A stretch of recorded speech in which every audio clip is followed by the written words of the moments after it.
నా పేరు గంధం రాజేష్, మాది లక్కవరం. నేను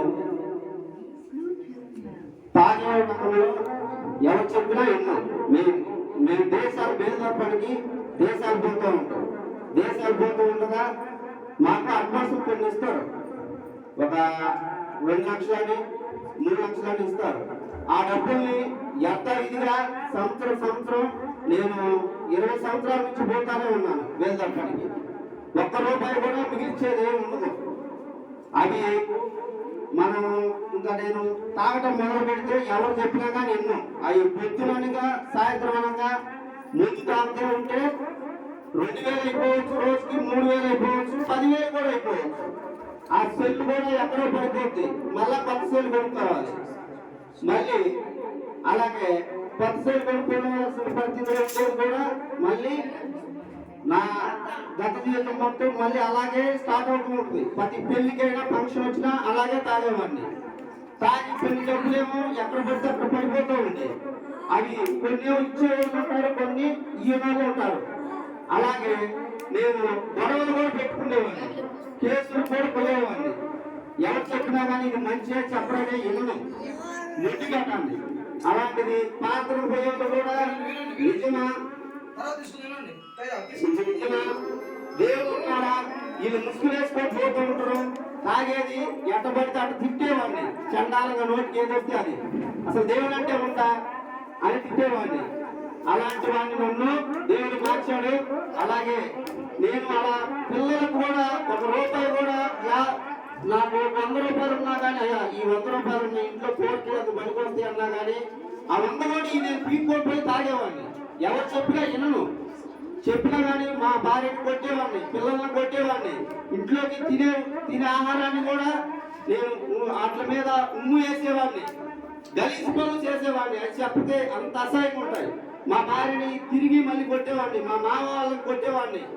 ఇంట్లో తిట్టడానికి కూడా అంత పరిస్థితి ఉండేది కాదు. ఇంకా నాకు వేరే ప్రపంచం ఉండదు అన్నమాట. ఇంకా ముందే ప్రపంచం. ఇంకా ముందు తాగుదాం, ₹100 ఉన్నా తాగుదాం, ₹50 ఉన్నా ఇంకొక 50 ఎక్కడో ఎవరన్నా అడుక్కుందాం, లేదా ఇంకో 10 అడుక్కుందాం, అట్లా తాగేవాడిని.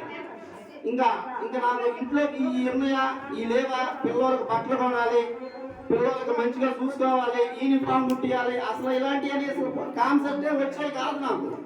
ఇంకా ముందే వేస్తే ముందు ఆలోచన, ఇంకా రెండో ప్రపంచం అనేది ఉండేది కాదు. ఎవరన్నా ఏదన్నా అన్నా కానీ వాళ్ళ మీద కత్తులు తీసుకొని, గొడవలు తీసుకొని, కర్రలు తీసుకొని పోయి కొట్టేవాడిని. ఏదైతే అదైందని ఇంకా రెండే ఆలోచించేవాడిని కాదు. ఇంకా మా భార్య నాకు ఈడాకులు సీట్ ఇస్తానని ఆమె చెప్పి నేను ఇంకా కాపరేట్ చేయలేను. ఆ అబ్బాయి కాడ ఎన్నో సంవత్సరాల నుంచి నేను యాతన పడుతున్నాను. ఇంకా అలాంటి వాటి కాడ నేను ఉండను. ఏదైతే అదైతే పిల్లలు తీసుకొని నేను పోతాను అని వెళ్ళిపోతా ఉంటే ఆమె సరే ఆ పోతుందని ఆమె ఆపలా. అలాంటి ఆపన పరిస్థితి కూడా ఆ పోతుంటే గడ్డపార తీసుకొని బీరువా ఉంటుంది కదా, బీరువాని గడ్డపార తీసుకొని పగలగొట్టాడు. ₹100 దొరుకుతాయేమో అని తాగుదామని బీరువాని గడ్డపార తీసుకొని పగలగొట్టేవాడిని.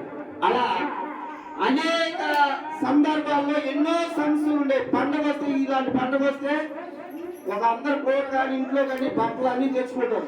మాకు అలాంటిది ఏమి ఉండదు. గొడవలే, మాకు సమాధానం ఉండదు. నువ్వెంత అంటే నువ్వెంత, నువ్వేంది నాకు చెప్పేది. నేను సంపాదించుకుంటా, నేను ఖర్చు పెట్టుకుంటా.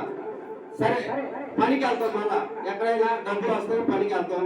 ఆ డబ్బులకి మగవాడిని కదా నేనే వెళ్తాను ముందు అది తీసుకురావడానికి వెళ్ళినప్పుడు అయ్యా మరి ఇంట్లోకి అవి లేవు కదా, కారం లేదు, నూనె లేదు, ఉల్లిపాయలు లేవు, ఏ ఉంటాయి కదా, అవి లేవయ్యా. ఆ డబ్బులు తీసుకొస్తే మనం ఇంట్లో ఖర్చు పెట్టుకుందాం, ఇంట్లో వాడకానికి ఉంటుంది అనుకుంటారు కదా. అలాంటి పరిస్థితి ఉండేది కాదు. ఆ డబ్బులు తీసుకొని అక్కడే తాగేసేవాడిని. ఇంకా దొరికింది ఛాన్స్. ఇంటికి పోతే మళ్ళీ ఈ డబ్బులు ఇవ్వరు, నాకు ఉండవు కదా మళ్ళీ తీసుకోవడానికి. ఈ లాభాలు కూడా తీసుకుంటారు కదా. అలాంటిది ఆ డబ్బుల్ని అక్కడే తాగేసి, ఎన్ని డబ్బులు ఉంటే అన్ని డబ్బులు తాగేసి వేరే వాళ్ళకి మళ్ళా పోపించి, ఆ మందు నాకు కాక మళ్ళీ ఎవరైనా నాతో ఉన్న వాళ్ళకి పోపించి అక్కడే పడిపోయేవాడిని. పడిపోతే ఎప్పుడు మెలకు వస్తే 2ంటికి మెలకు వచ్చినా, 3ంటికి మెలకు వచ్చినా నా దగ్గర సెల్లు కానీ ఏముండేవి కాదు, డబ్బులు కూడా ఉండేవి కాదు లేస్తే.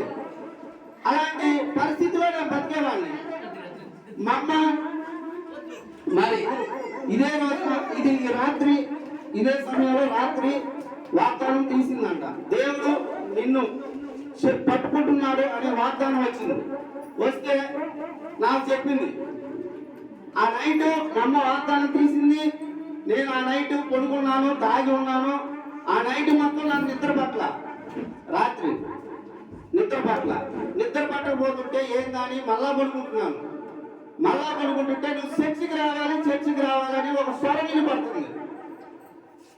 నేను దేవుడు అంటే ఏమన్నా అసలు దేవుడు అంటే నాకు ఎంతసేపు ఎవరైనా చెప్పినా కానీ తలగానే పుట్టించారని ముందు తాగేవాడిని పోయి మళ్ళీ. అలాంటి పరిస్థితిలో ఒక స్వరం వినపడుతూ ఉంది, నువ్వు చర్చికి రావాలని.